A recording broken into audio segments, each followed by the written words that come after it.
欢迎大家，很久没见了哈，希望上次测试的是 ，OK，Can you all mute your computer so that we can proceed？请你把你们的手机的那个关掉哈，我们就可以进行。谢谢大家来参与这一个讲座，很久没见啦，我不知道多少人你有参与我们上次放的电影 Screenager，然后有一些的之后的讨论。好消息，我们会再放这个电影的第二部，在那个4月22号星期六晚上，请你看那个 chat6:45，希望你们带着孩子带着 youth 来看这个电影。因为那个周末是我们的mental health workshop，也请你邀请朋友来看这个电影，就是他不是我们教会的，也可以来看这个电影。好，我在这里特别要介绍我们的讲员，他是我们辅导中心的counselor，他是在德州得到 license 注册的 counselor，Miss Lane Tan。他的中文名是谭玲哈，他在我们教会呢帮助了很多的家庭还有青少年，在这方面他越来越有经验哈，所以我很高兴他今天能够用这个时间来跟大家分享。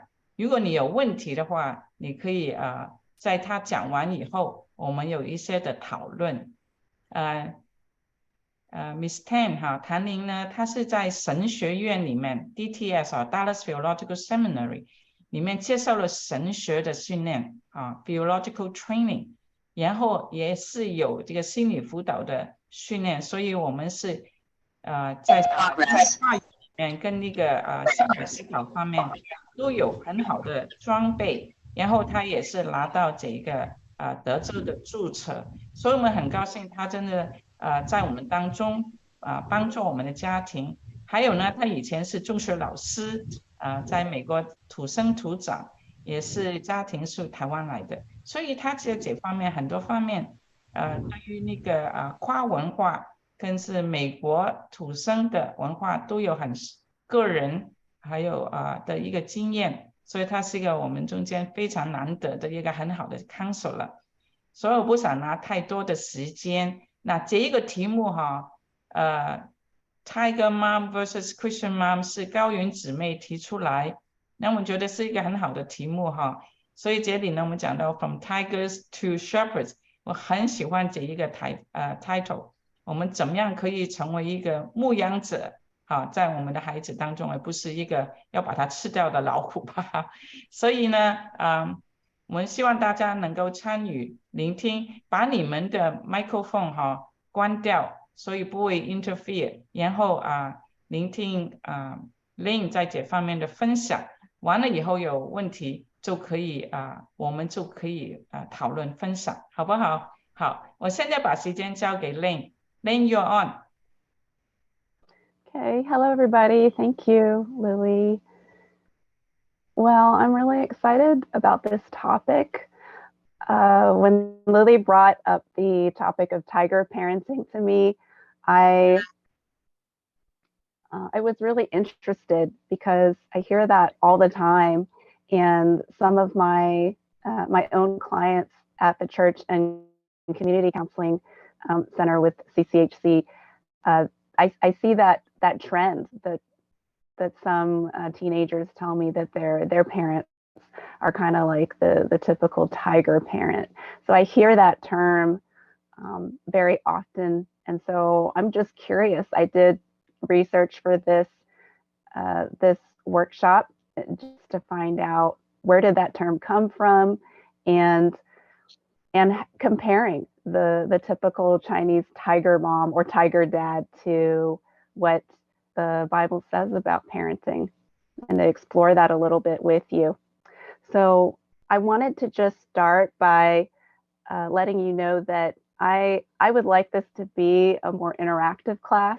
Typically, I feel like sometimes like I'm just here lecturing and everyone's quiet, but I would like to try something a little different, whereas I know you're all muted, but But please, if I ask a question, you can answer through the chat and just interact together, because I will be the first to tell you I'm not exactly an expert on tiger parenting.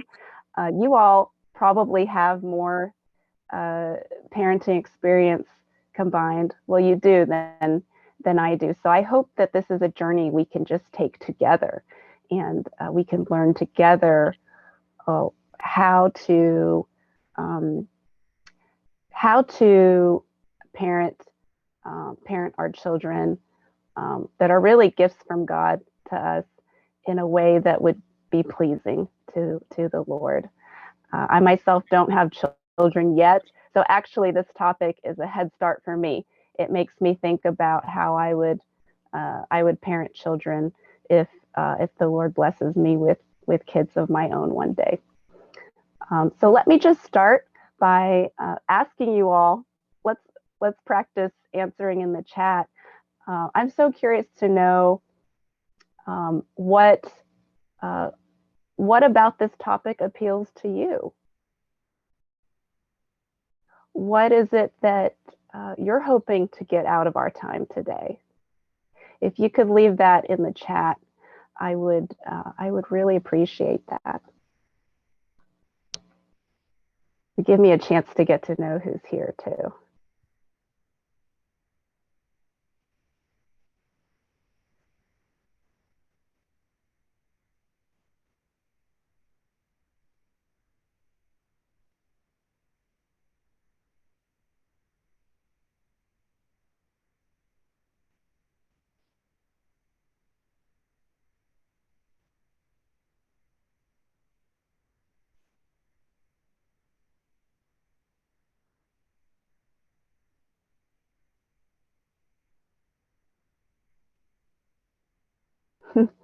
Okay, I see an emoji, and I might have to put some of these through through Google Translate.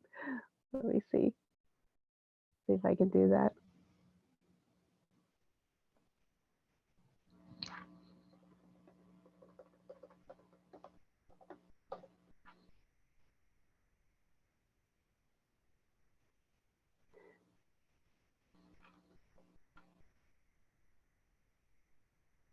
Let's see. Okay.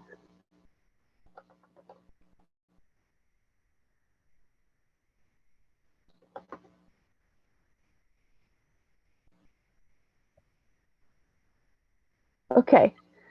Yeah, sorry. I will try to speak simply. I know for some of you, Chinese is more, you're more comfortable with that language. 我可以说，可是我的我的中文不太好 but I'll try to make it simple for us. Yeah. Okay.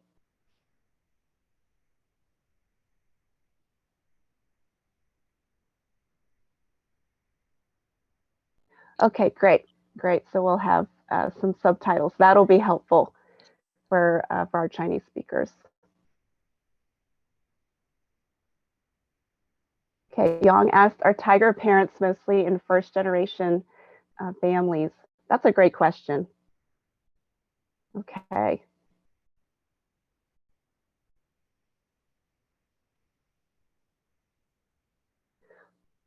All right, so I'm going to go to the first slide here. Just click on that. Okay. So tiger parenting, you know, I think tiger parenting has probably always been around, but it really became known mainstream about a little over 10 years ago. So a tiger parent, a self-proclaimed tiger parent, Amy Chua, she wrote a book that became a national bestseller called Battle Hymn of the Tiger Mom. And she herself is actually a second generation Chinese American, but she carried down the traditions of her parents who were considered these tiger parents, and she parented her 2 daughters in the tiger parenting method. And this, now I might have been too young when these articles came out, but Time Magazine, the Wall Street Journal, they put out these articles about her book. And one of the articles even said the title was "Why Chinese Moms Are Superior," and that just brought a lot of discussion into mainstream media and discussion among Americans talking about the tiger parenting way. And there was some heated discussion as well. Some people felt that they had different opinions about the tiger parenting. So in Amy's book, she describes these kind of the typical tiger parenting method: 6 to 9 hours of violin practice daily for her daughters. One of them actually played at Carnegie Hall while still in grade school.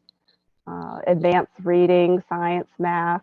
They were not allowed to have sleepovers at all.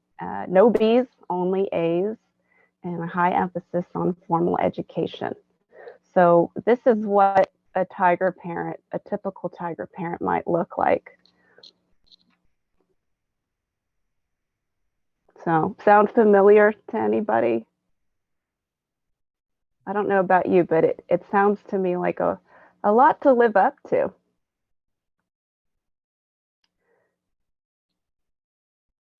So these are some of the characteristics of the tiger parent. Typically, they are highly authoritarian. So that means that the relationship between parent and child is more top-bottom. The parent is up here and child is down here. And it's the parent's job to tell and instruct the child what to do. The child is the one that follows the instructions from the parent. The expectations are high. I at first felt, when I read a bit of Amy's book, and at first I felt in my heart kind of critical about her, but then she talks about that the reason for the high expectations is because she believes in her children. She really thinks highly of their potential. And so that's where her high expectations come from.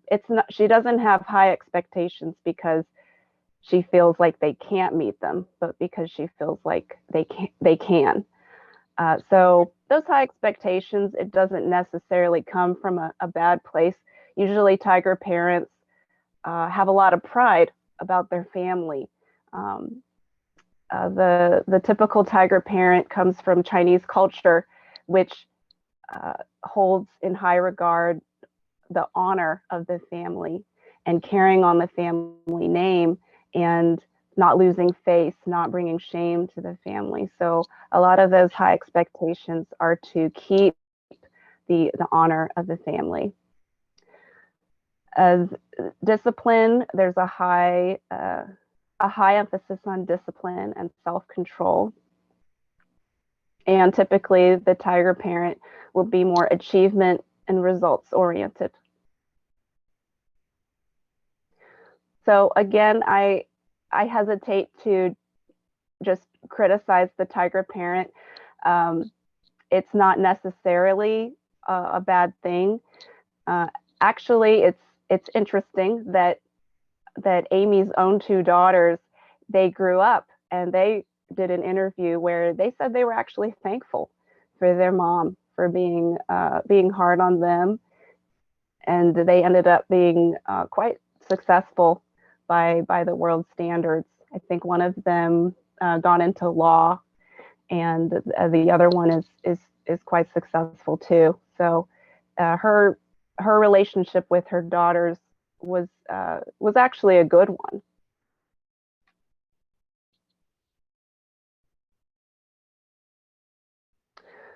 Now, it's kind of funny because the title of this workshop is that there's from tigers to shepherds. So you might think there's a difference between tiger parenting and Christian parenting, but sometimes it seems like there's not.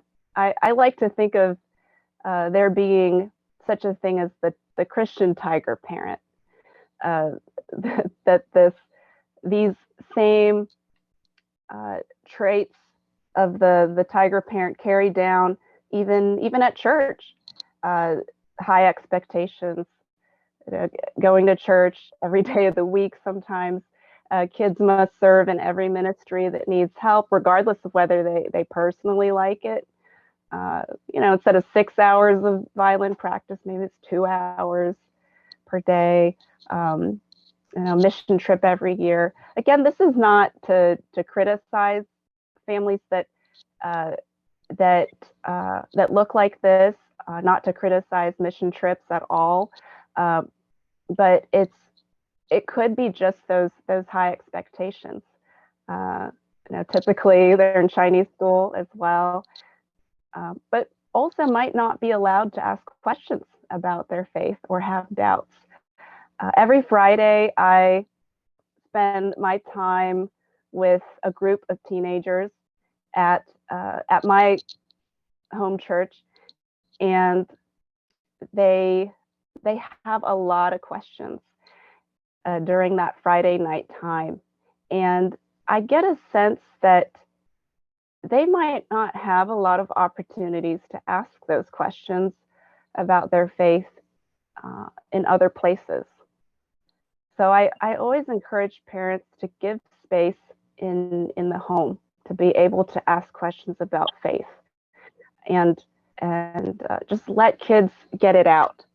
I think recently one kid asked a question about heaven.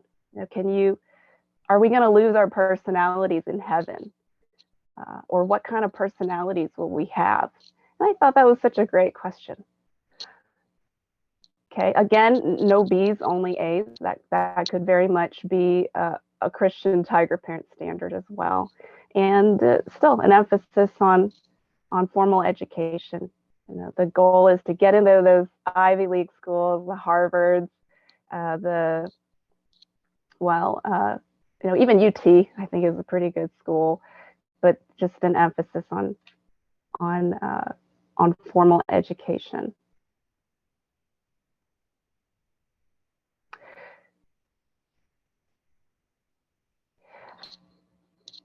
There's an author by the name of Iris Chen. She has written a book in response to Amy's book, The Battle Hymn of the Tiger Mom. And Iris's book, the name of her book is Untigering. So she actually wrote a book to suggest an alternative way of parenting in a response to the tiger mom parenting. She writes that tiger parenting is utilitarian and authoritarian, which we just talked about. Strategies like psychological, behavioral, and physical control are exerted over the child. Extremely high expectations for a child's behavior and performance are the norm, particularly in the area of academics. And I want us to pay attention to this. She writes, emotional warmth and empathy are lacking, but punishment, shame, or withdrawal of affection are ready tools. I don't know if there's anyone else going like, ouch, that sounds rough. So I think as we're thinking about tiger parenting, yes, there are some good aspects to it. I think in Amy's book, she talks about her style of parenting was really in response to that the Western style of parenting that is so easy on kids. Like, oh, just get into any school and just as long as you don't fail. And so tiger parenting in some ways is a response to that more easygoing Western style of parenting, where parents are worried about spoiling their kids. But Iris writes here that there is a potential problem with the tiger parenting.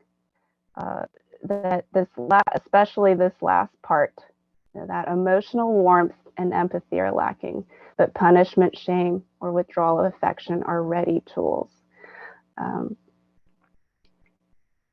And that's where, as parents, I think we've got to be careful about the tiger parenting style. High expectations, there's nothing wrong with that, but if there isn't emotional warmth within the relationship with kids and parents, and if there's a lot of a sense of punishment, shame, or with the withdrawal of affection, that's where a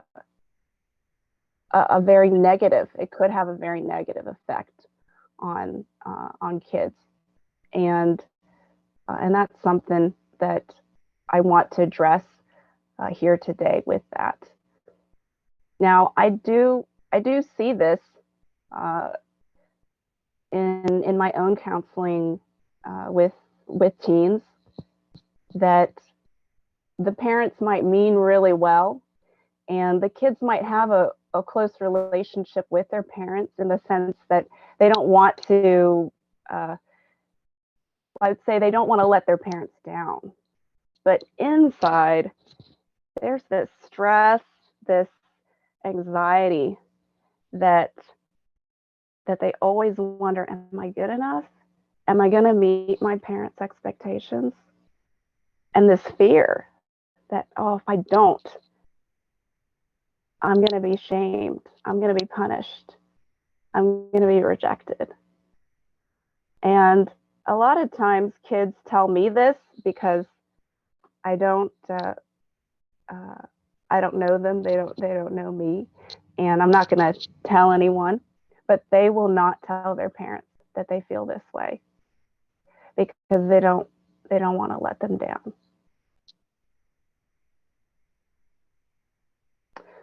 So that's something to just be aware of, and we're going to talk a little bit more about that, and also look at a possible alternative to tiger parenting based on scripture.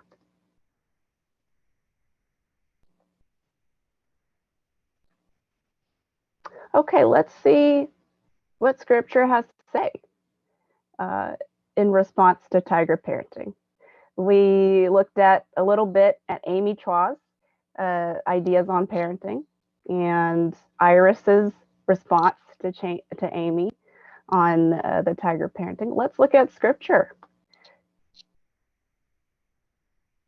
So right now, I'm actually in a Bible study fellowship or BSF group, and we've been reading the book of Isaiah every week, and it's long. I can tell you some of the leaders are, we're almost ready to give up sometimes because Isaiah is such a long book of the Bible, and it's filled with God's discipline on his children, Israel. They continuously are disobedient children, and they actually even committed horrible crimes, worshiping idols, acting even more wayward than some of the nations around them. So God does discipline them, but in the midst of their suffering, he also offers these words, comfort, comfort, says your God, in Isaiah 40. And he goes on to offer these very deep and loving words of comfort to his children, Israel. And he promises them that one day he will send help to them in the form of his own son, Jesus Christ. But I thought that was just something so interesting, that that our Heavenly Father, God, would take the time to send comfort to his children. And I think of this word comfort and how meaningful it is in relationship with a parent and child. And there are two amazing marriage counselors, Kay and Mylan Yurkovich. They wrote a book together, How We Love, Discover Your Love Style, Enhance Your Marriage. And they've worked with hundreds and hundreds of couples trying to identify what is getting in the way of closeness in a marriage and in a family, including family relationships with kids. And Kay writes that there's one question that she asks her clients that gives more insight into their ability to love and form deeper relationships. And that's this question here. She asks them to think back to a time when you were a child and were distressed. Can you remember a time when you were comforted by a parent or significant adult? And I want you to do that just right here. If you're listening to this workshop, can you think back to a time where you were a child, you were discouraged? Do you remember being comforted by a parent or a significant caretaker in your life? Could be a grandma, could be an aunt, could be a nanny, somebody.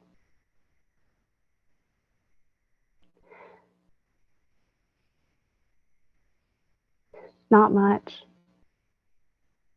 Yeah.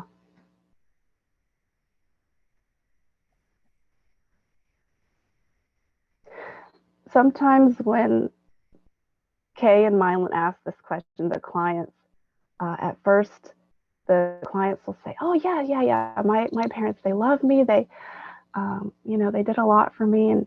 But when they actually think about the question, they realize, oh, not much. There actually wasn't that much comfort growing up. Yeah. So how clients respond to this question, it gives counselors an idea of how much work needs to be done. Now, why is this question important? Is because to the degree that we are comforted, that's the amount of comfort we can offer to someone else, to our children, to a spouse, to people close to us. If we find that it's difficult or a struggle to offer comfort to our children, it could be because we haven't received a lot of comfort when we were children. Now, I'm going to talk a little bit more towards the end of this presentation about the topic of trauma, because I do think it's an important topic to address in connection with tiger parenting, because it has to do with how we developed tiger parenting and kind of the work that we might need to do on ourselves before we can change and shift that parenting style.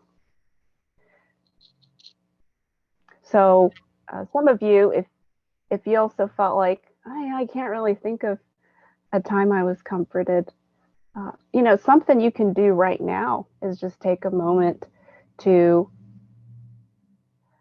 give attention to that child within yourself. Just acknowledge some of the comfort that might have been needed, and to show some self-compassion for yourself. So that's something that you can do even right now.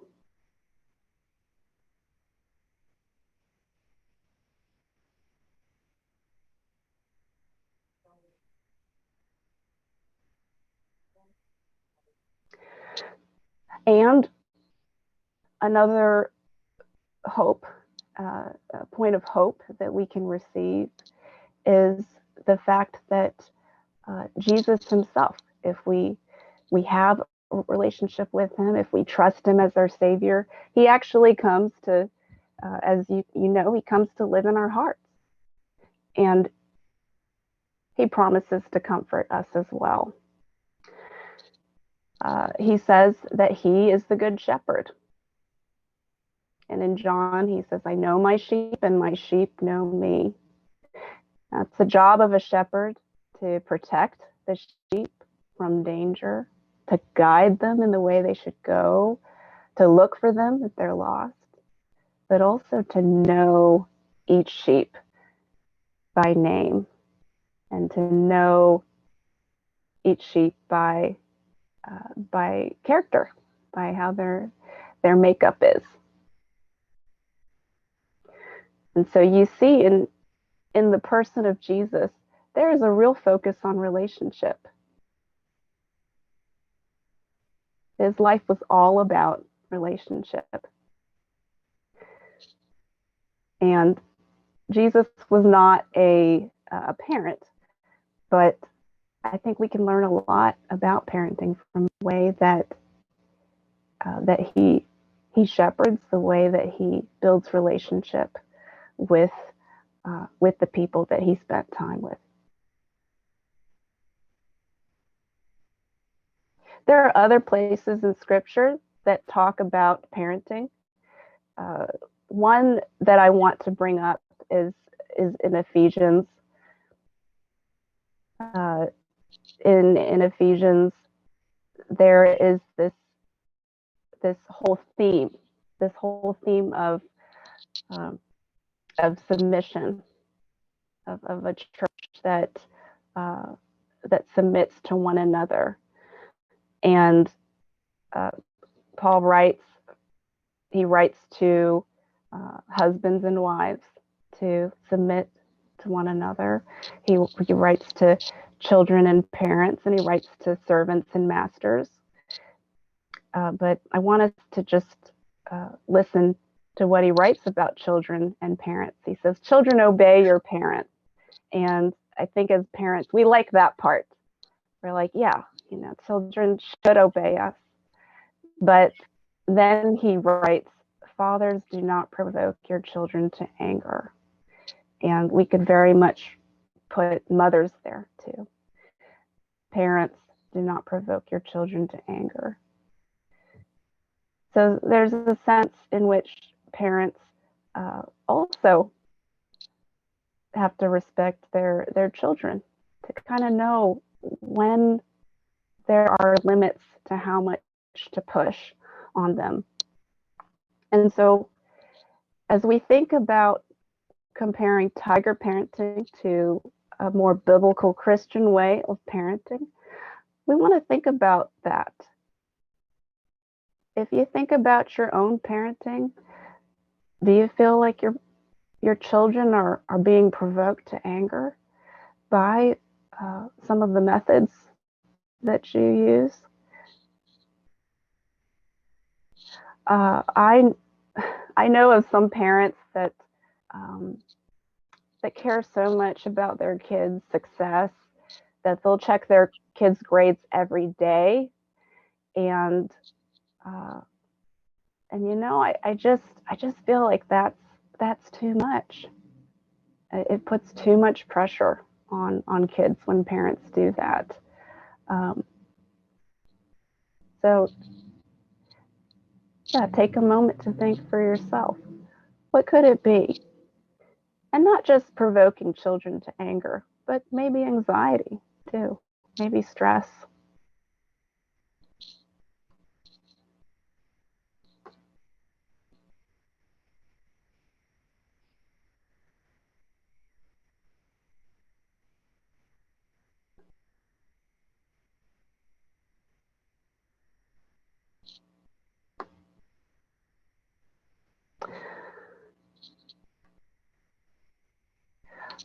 If I could sum up the difference between tiger parenting and Christian parenting, in one word, I think of the word peace. I think a tiger parenting is not necessarily a peaceful kind of parenting. Sometimes, a lot of times, tiger parenting could be the parents' own anxiety about not being sure if their kids are going to make it in the world. A lot of times, tiger parenting could be anxiety driven. But if I look at scripture and think about it, I think that scripture has a lot to do with parenting from a place of peace. That ideally the parent would be secure in their relationship with Christ, that they would be seeking God's help in parenting and find rest there and parent from a place of more peace.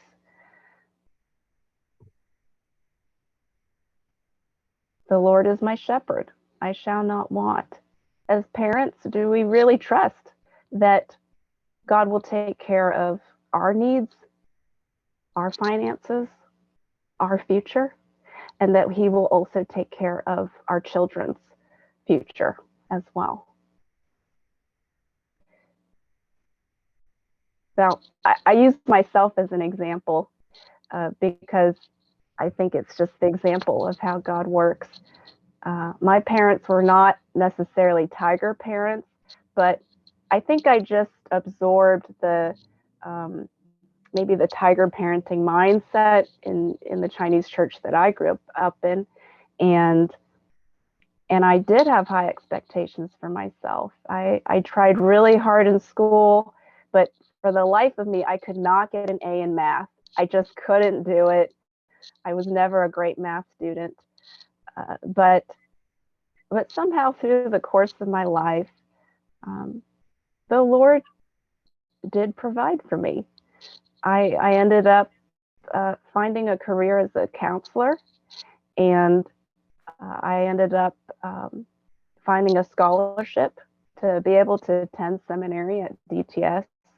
Ended up graduating without any debt through that, and that's not a path that simply taking all APs and doing extra tutoring. That's not something that would have led me to find what God really wanted me to do. And so, if you have a kid who shows a special aptitude or special skill in something, put them in the tougher classes. But again, going back to knowing the sheep, knowing your children. What are they like? What are their strengths and weaknesses? And what is God really calling them to do? It might not look like what everyone else is doing, what your neighbors might be doing, but just remember God does have a plan for each one of our children. Some great and wonderful plan that will also, where their needs will also be taken care of. Now, as parents, we don't have to worry about whether our kids are gonna make it. No, whether kids are gonna be able to eat. God has given each one of our kids special gifts and talents, and he'll help them. He will. But the job of a parent is really to help kids see what their gifts and talents are, and how they can use those to bless others and to take care of their own needs. I recently read another article, I think it was from Christianity Today, in response to, again, Amy's book, the Battle Hymn of the Tiger Mom. And I thought that it was interesting. The writer said, from a Christian perspective, our greatest priority is just that our children would know and love Jesus. Because at the end of the day, the degrees, the job, those could fade away. But where kids end up for eternity, that's going to be the question. So are we investing in our kids' eternity? Where they're going to end up?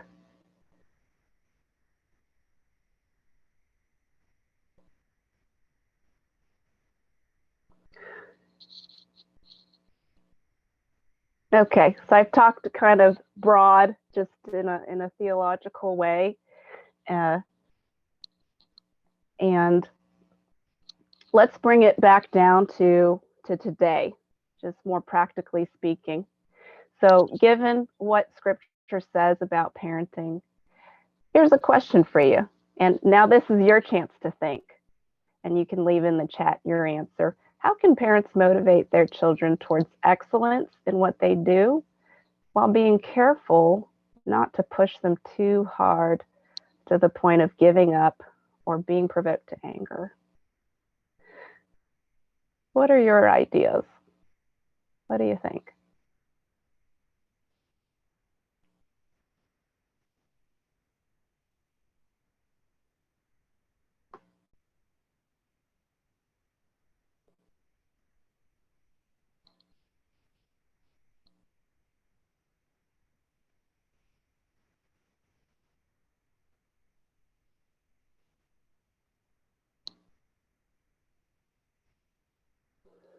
I like that, Rachel.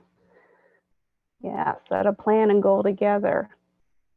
Yes, there is anger when I ask kids to clean up their toys and desk. Yeah. Yeah, but set a plan. That's good. Yeah, I recently had a mom and a son that I'm seeing, and the mom said, to the son, there was a kind of, the temperature was heated.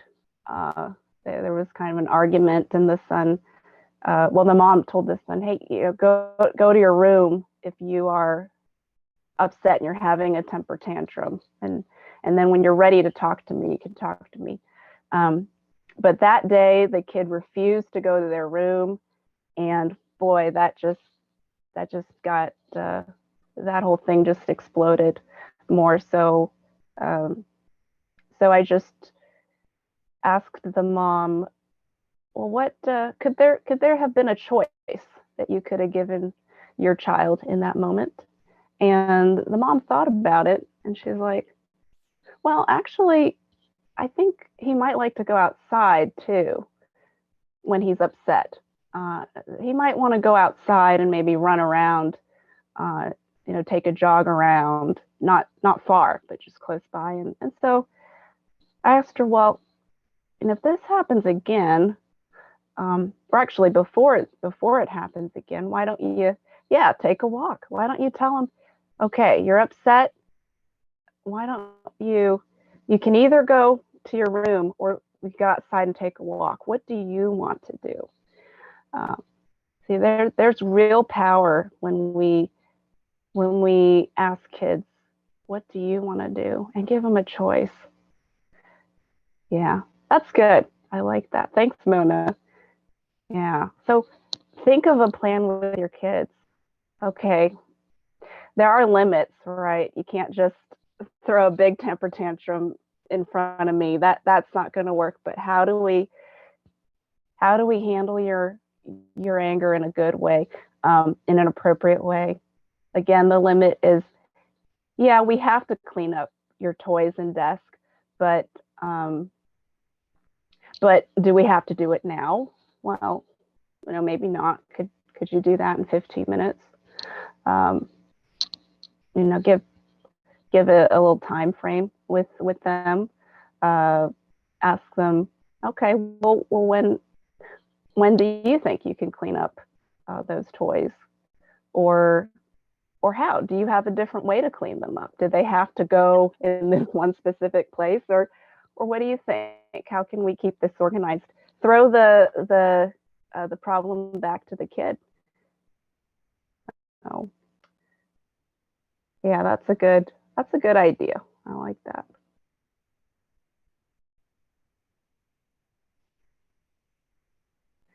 No, one thing too is to just recognize our kids. Just if we're pushing them and they show signs that they're stressed, like maybe we notice their face, that their voice is getting a little louder, or they're starting to tense up, we can pay attention to those physical cues with our kids and just back off a little bit. Just say, okay, I know that maybe I'm putting a bit too much pressure on you with your grades right now or your work. Let's take a break, and maybe you and I can talk about this later, okay? And how to how to set some goals for you that are not too difficult. Young says parents can communicate to their children reasons for their fears. Yes. Yeah, that's great. Because a lot of times kids, they don't understand. They think, oh, my mom or my dad, they're just so mean. They don't understand, and they don't care about me. But if we as parents take the time to communicate some of our fears to our kids, it fosters that environment where the kid will be more motivated to come up with something that can come up with a goal that would be appropriate. Yeah, and it's good too, because sometimes kids don't know. They don't know what the real world is like. So it's good. It's good to share with them some of those real life responsibilities.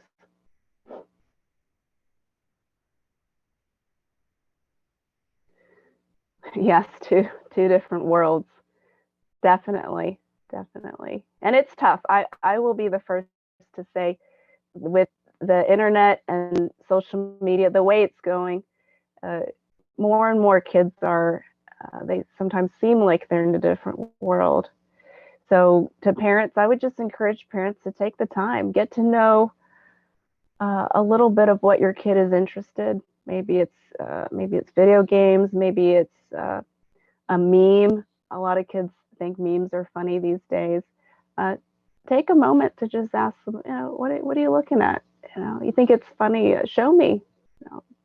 Show me what you enjoy looking at, just to build that connection. And it might seem like a waste of time, but it will make kids a bit more cooperative with you when you do ask them for help around the house or something that needs to be done. Okay, let's move on to parenting styles and trends. Now, this is interesting. I just wanted to show you in the 1950s and before, it was all about authoritarian parenting. Parents tell their kids what to do and they just do it. And then in 1966, a doctor by the name of Diane Baumrind, she's a psychiatrist.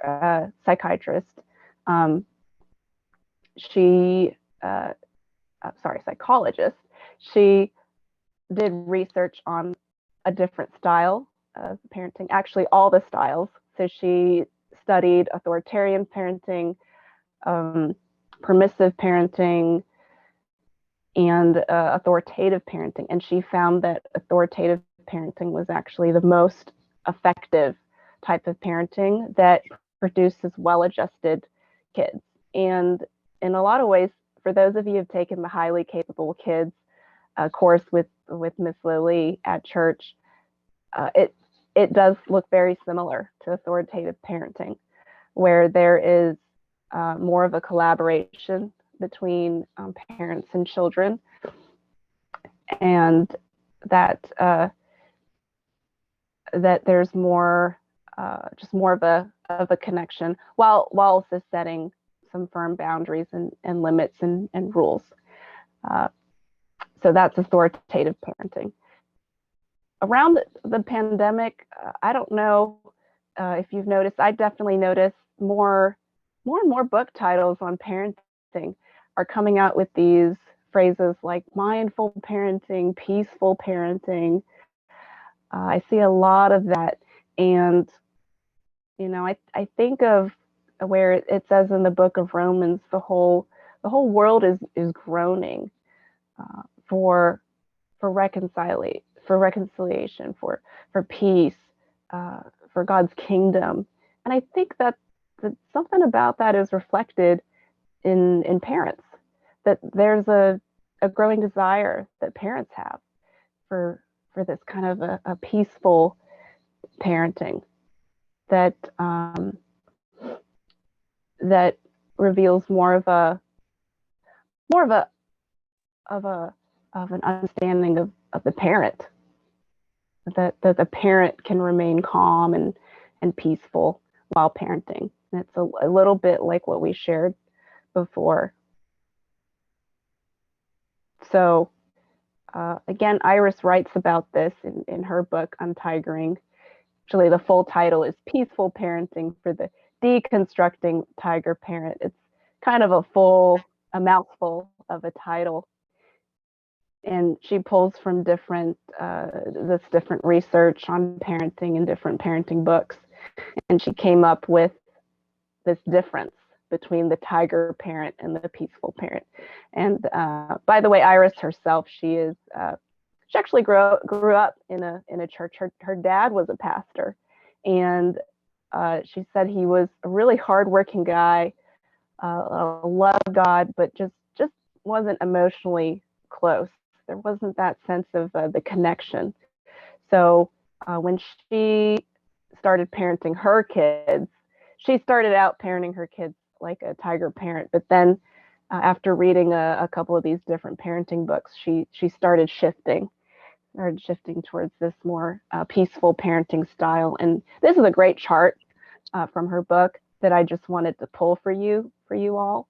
I think this chart really gives a very good view of what peaceful parenting is and how it can be an alternative, to the tiger parenting style.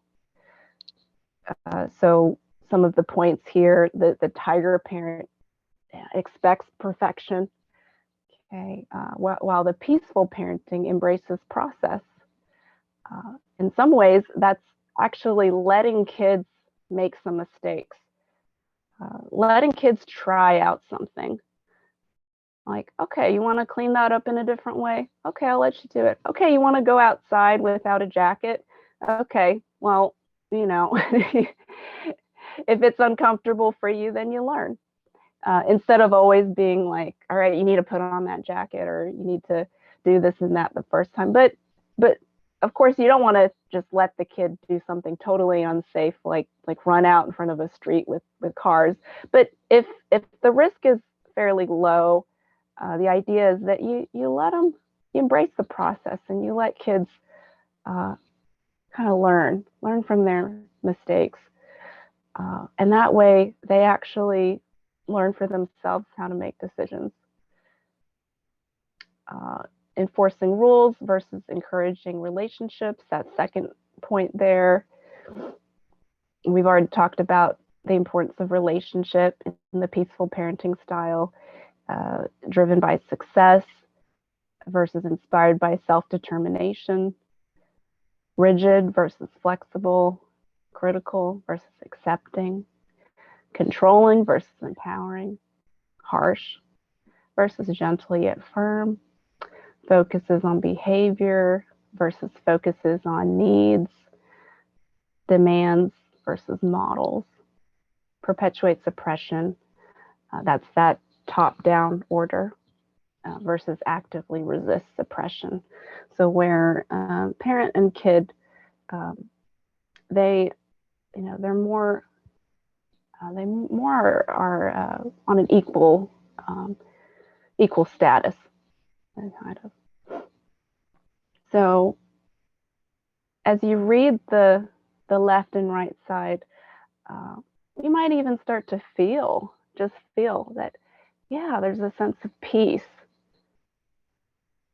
that you can imagine if there's a parent who can parent in the peaceful way.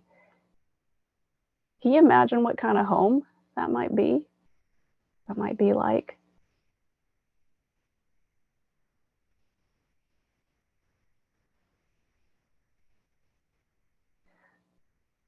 Now, I wanted to focus just on this one in particular, focuses on behavior versus focuses on needs. Thank you. Yeah, a lovely home. Yeah. So many times I see parents just focus on behavior without focusing on the needs of the child or the teenager. So they just see the acting out behavior. And I'm guilty of this too when I work with teenagers. I just see that they have their phones out and I instantly get kind of irritated. But sometimes it's good to focus on the need. You know, what does that kid need? It's so funny. A couple weeks ago, I would get continuously annoyed whenever kids would be on their phones while I was talking during those Friday night youth events. And finally one day, I just told the kids, "Hey, can we do something about these phones? It's hard to have a discussion here when y'all are on them." And one kid just had a brilliant idea. He said, "Let's build a phone pyramid." And so he gathered up all the kids' phones and he just made this pyramid. And he said, "Okay, now other kids, you cannot touch your phone or grab it because if you do, the pyramid's gonna fall." And amazingly, the kids didn't grab it. Now, sometimes in the phone pyramid, because they had them all stacked up, you would hear the buzzing and the what is it, the vibration, and the kids just had to resist. They couldn't touch it. I even think that would be hard to do. But we had a much more peaceful discussion, and it's all because I let the kids come up with the idea, presented the problem. Okay, this is a problem, and the kids they came up with an idea. So that's an example I have from my personal experience. But maybe it can make you think of some of your own.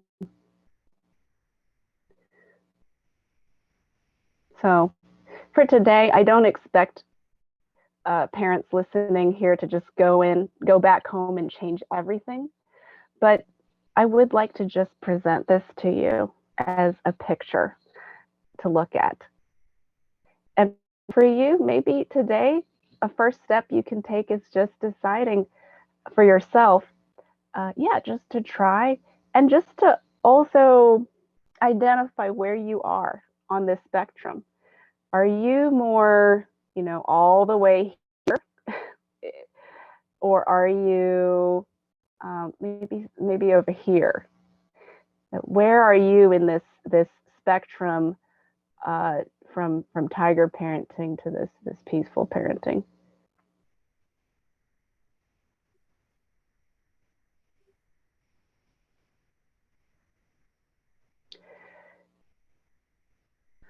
Okay, like I said before, it might be difficult to move into a more peaceful parenting style. And it could be that what's blocking us is it could be trauma. Actually, I'm going to read this next quote here from Iris's book. she talks about stripes here. She's meaning like tiger stripes, like how we define ourselves or how we define success. She says many of our stripes are actually scars left behind by our wounds. They aren't an inherent part of us. They are trauma responses. Instead of recognizing that deep down they do not reflect our truest selves, we learn to define ourselves through them, taking on what are essentially coping mechanisms as part of our identity or personality. Now, that's a whole paragraph, a whole lot to unpack, but it really comes down to this. Now, if we want to change the way we parent, we have got to make peace with our past. We've got to look back at the way that we were raised and take stock of the good and maybe the not so good. What do we want to keep about the way we were raised, those values? What might we be ready to give up? Now, again, even though my parents were not tiger parents, I think for a long time I carried on my dad. He's originally from Taiwan. I carried his focus on survival. That was the biggest priority. That you must survive and do everything that you can to survive. I carried that with me, even after becoming a believer in Jesus Christ for many, many years. And it wasn't until my college years that I finally, I myself started seeing a counselor, and I realized, no, a lot of my anxiety and need to push myself, it actually comes from trauma, from this need to survive that really came from my dad, and then it came from my dad's dad, and just realizing we don't necessarily need to have that anxiety, that drive. I look around and realize, God has provided us, our family, a lot. We don't need to be in that survival mode anymore. We can let go, and we can rest. We can rest. Things are different. They're not. We're not in those war times anymore. But it did take some work to just realize that we can let go of some of that survival mentality from maybe the past. So I'm just gonna show a quick clip here. It's from the film Turning Red. I don't know if anybody's seen that. I'd like to put that in the chat because it's a story based off of a true story of a Canadian mother-daughter relationship. The director of the film is a Canadian Chinese, and it's amazing that this made it into mainstream Disney movie to have an ethnic story like this. And a lot of the movie is about the relationship between the Canadian Chinese daughter and her Chinese mom. And I'm just going to show this one short clip. The sound might not be working because this is YouTube over Zoom here. But I'm gonna offer a commentary over it if you can't hear the sound, because I would like to just show it. So okay, so I'm just gonna, let's see here. See if I can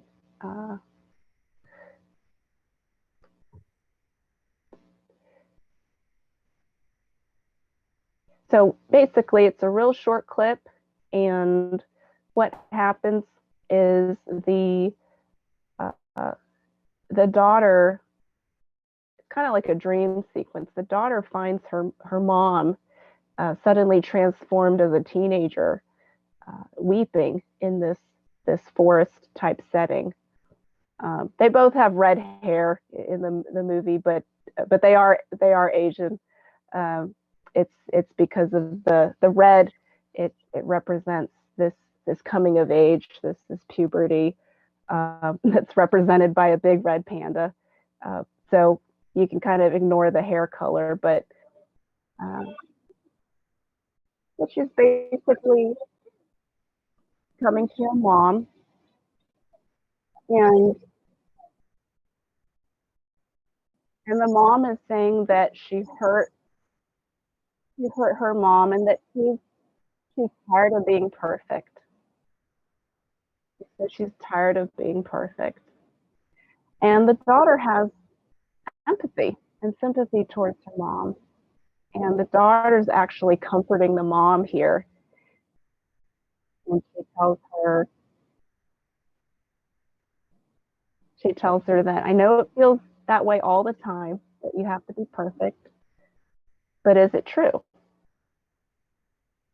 Are you a failure? Do you really need to be perfect? And then the daughter offers her mom a hand and walks with her in this forest, mom and daughter.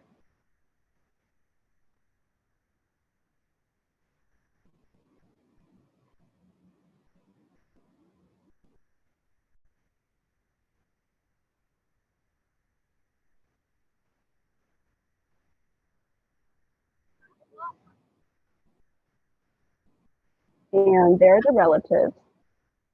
And they connect with them.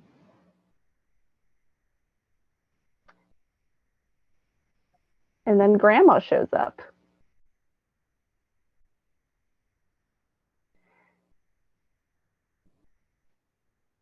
And the mom says she's sorry.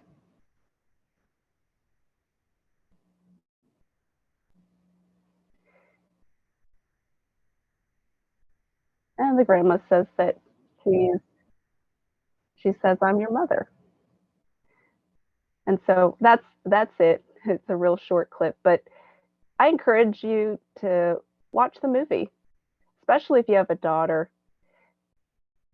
because it can be a really good chance to have a discussion about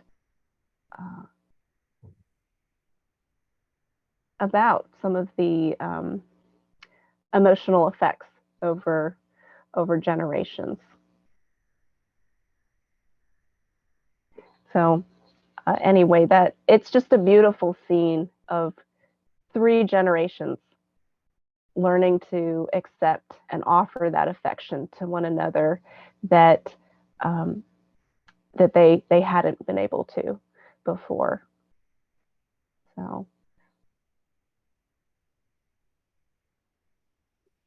So I encourage you, if that's something that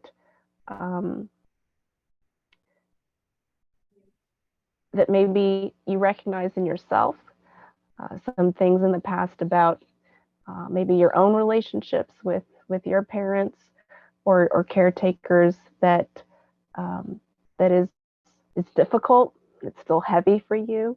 I always encourage parents to meet with someone, to meet with a counselor, to talk through that and work through that, because we can give all the parenting tips that we can give, and we can do many workshops and classes, but if there are still some unresolved things from your past with in regards to how you were raised with your parents, that's worth dealing with.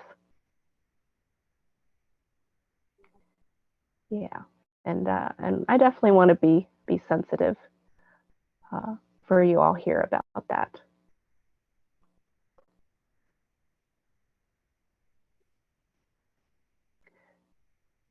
Okay.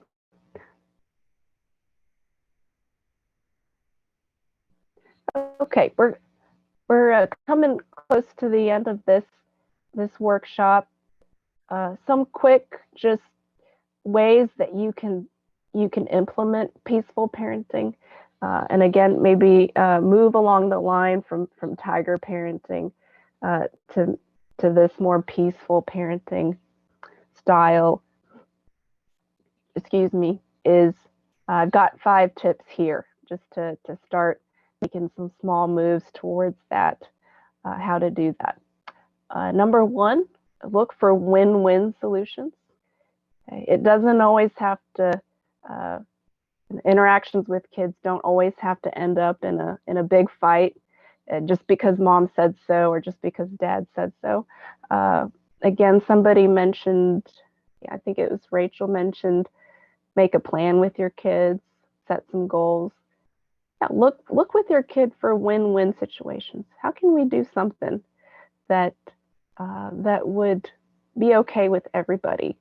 In Iris's book, it's so interesting that she has a list of all the chores in the house, and she writes them out, and then she gives that list to all her kids, and she has them pick which chores they want to do. And since she's done that, there haven't really been as much arguments about chores in the house.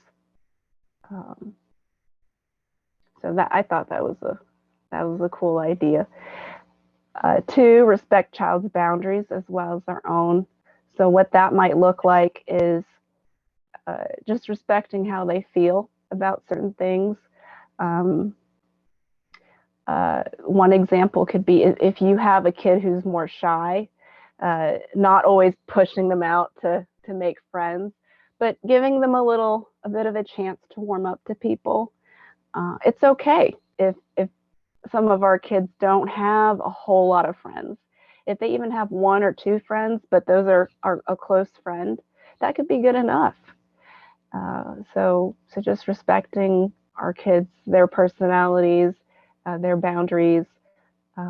It could be just knocking on the door before we enter a kid's room, especially a teenager, to ask, hey, is it okay if I come in? Number 3, being willing to negotiate, compromise, and be flexible. Again, just talking with your kids, deciding on a compromise when it comes to limits and what's okay and what's not okay.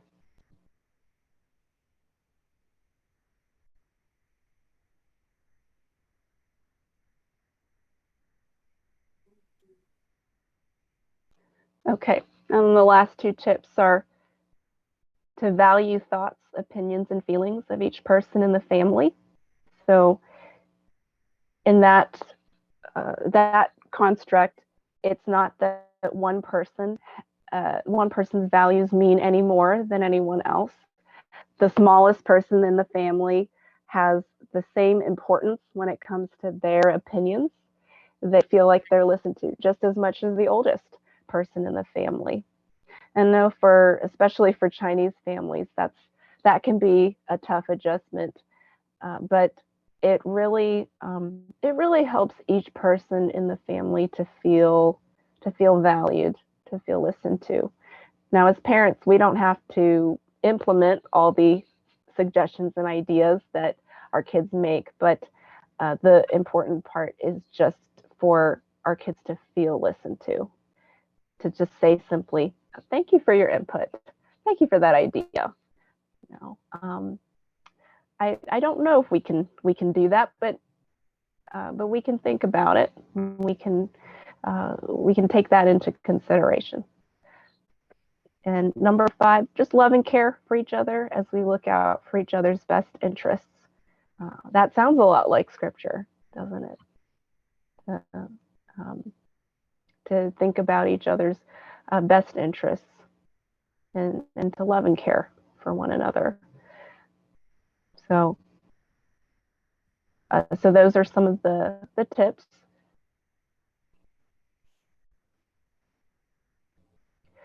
Let's see. Okay, got about 15 minutes left, so I would like to open it up for discussion and a little bit of Q&A time. So let's start that. I have a couple of questions here.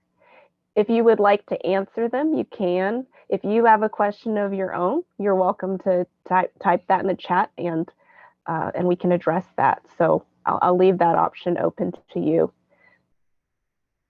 You know, some of these questions that I posted here are more for your own, just your own reflection.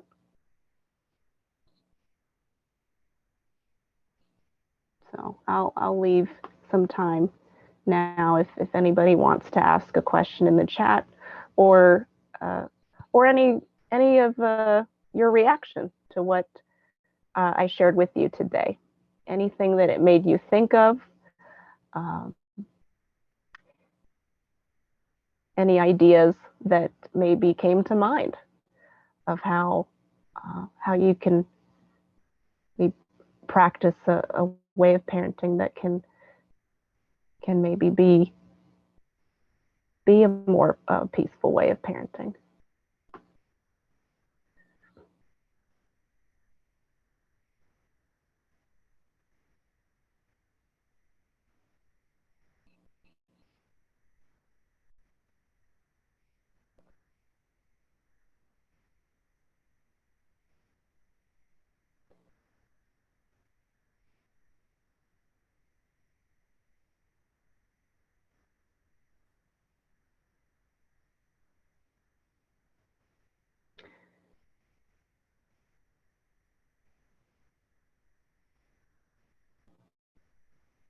It could even be something really small. I think recently I know of a parent that the kid just wanted to help the parent in the kitchen, but the kid had a different way, a different idea of how to prepare the meal, and the parent, you know, might not want that to happen because it might be more messy. But it could just be letting the kid try some new ideas. So even something simple like that could be a step into a more peaceful parenting way, and less of a tiger parenting way. So Helen, this is Jan. I have a question. You know, so one thing being in the church, right, Christian community. Mm-hmm. What I find is that their first question, how is success defined in your family and culture? Well, I mean, I really ask you, how does success of parenting define in our church? What I also find it's really interesting. We always say that this family is so loving God, the kids is so good. So their kids go to Ivy League school, so their kids go to this school. Look at their doctors, their lawyers. You see that we were teaching on one hand, saying that God's right, we shall not want, is you know, we can lie down the green pasture. But on the other hand, we define the successful Christian parenting as worldly standards. That's what our parents, even in the church, and it's actually especially in the church, we have this thought of, if you are not godly, if you're not, your kid's not doing what, you must be something wrong with, you're not, you know, spiritual, you're not doing this. So we kind of put in a dilemma, or a hypocritical, you know, so that is, I see, you know, I cannot escape from that, because we constantly compare it. And sometimes even we invite some guest speakers, or we introduce some parents, we'll say, look, these parents, they're so good. Look at their kids. 2 are doctors, 3 are lawyers, 2 to Harvard with PhD. Now, how do you think that, you know, the general congregation and the parents, new parents, upcoming parents, we have fears. We have fears that we have failed our kids. We failed as a parent, because according to the church standard, that is success. That's my feeling. So Yes, yes, absolutely. Thank you, Yang, for sharing that. Yes. Yeah. I'll just share a quick response, Yang, to what you said. It's hard. I mean, it is just hard to change that that cultural mindset. The Bible talks a lot about being in the world, but not of the world, and not being the same as the world. But that's the wave. That's the way culture goes. And if we as a church want to be different, it's going to be tough. It might mean, just practically speaking, what we talk, what comes out of our mouths when we talk about kids. We have a choice. We can emphasize our kids, good grades, or we can share when we talk with each other as parents. We can share, hey, my kid actually got a lower grade on a test because they chose not to cheat. Or my kid saw another kid with a disability and took time to help that kid walk to their class.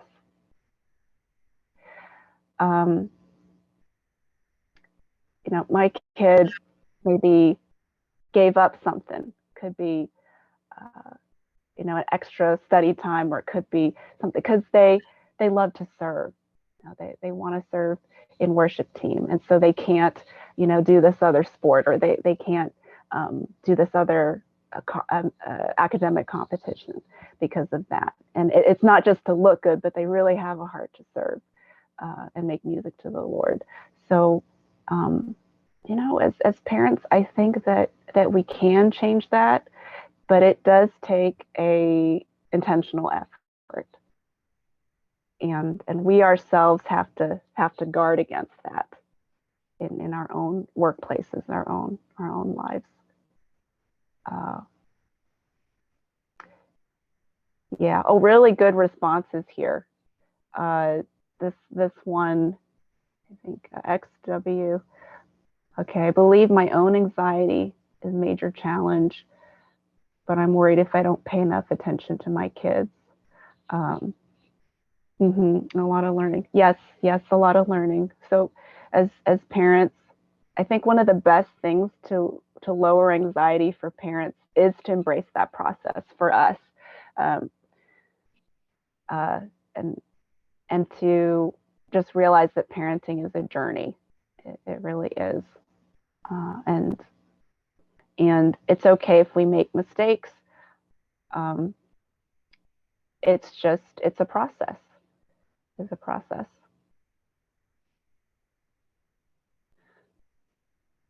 Yeah, and it's really good to be aware that of our own anxiety, of our own stress level. For any of us that might feel tiger parenting is the default, the autopilot mode, make sure that you're getting rest as a parent. Make sure that you're taking time out for yourself to take a walk, to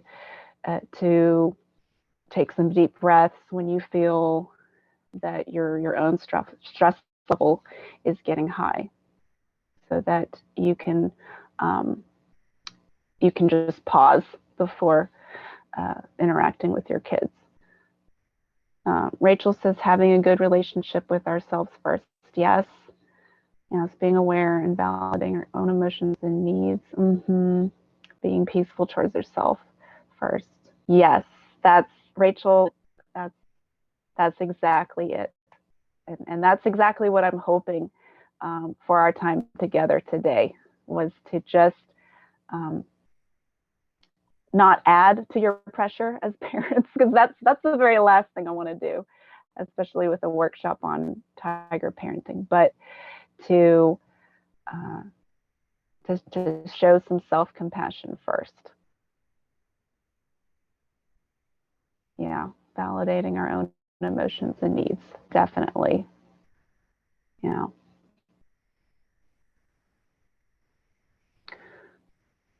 Okay, well, we're about to wrap up in a couple minutes.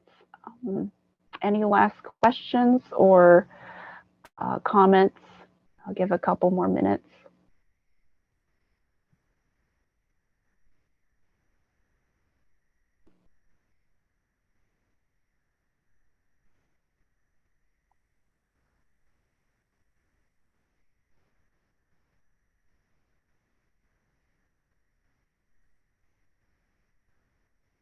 I also encourage anyone here to check out Iris' book. Again, it's called Untigering.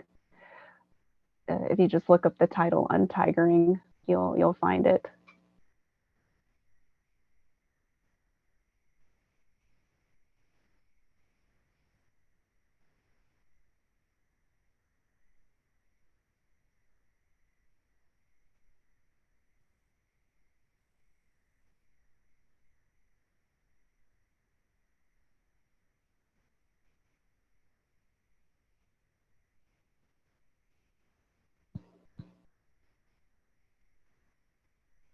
Okay, thanks, Lily, for giving that announcement.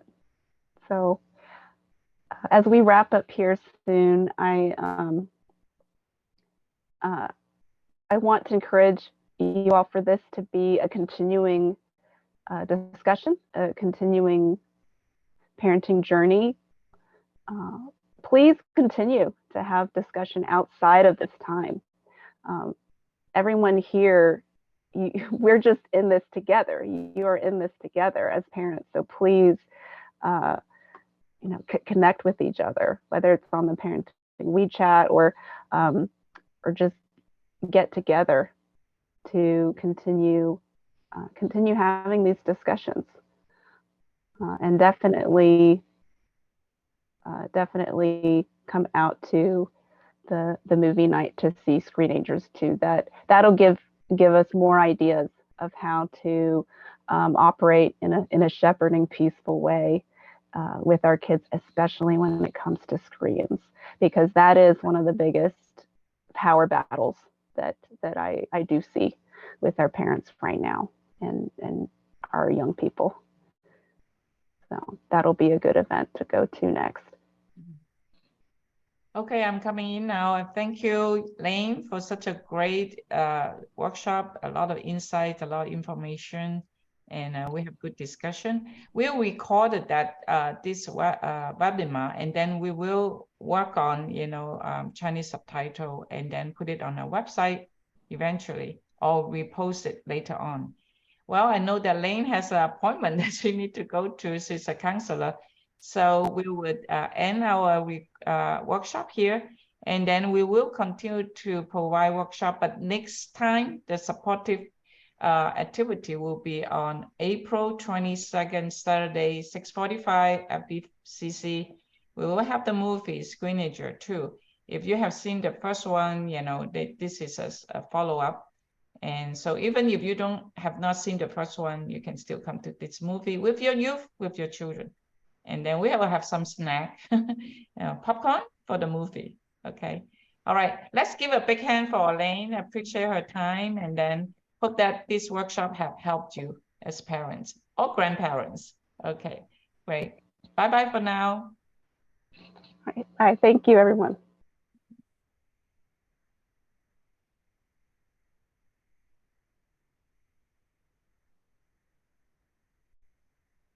Bye-bye, Mona.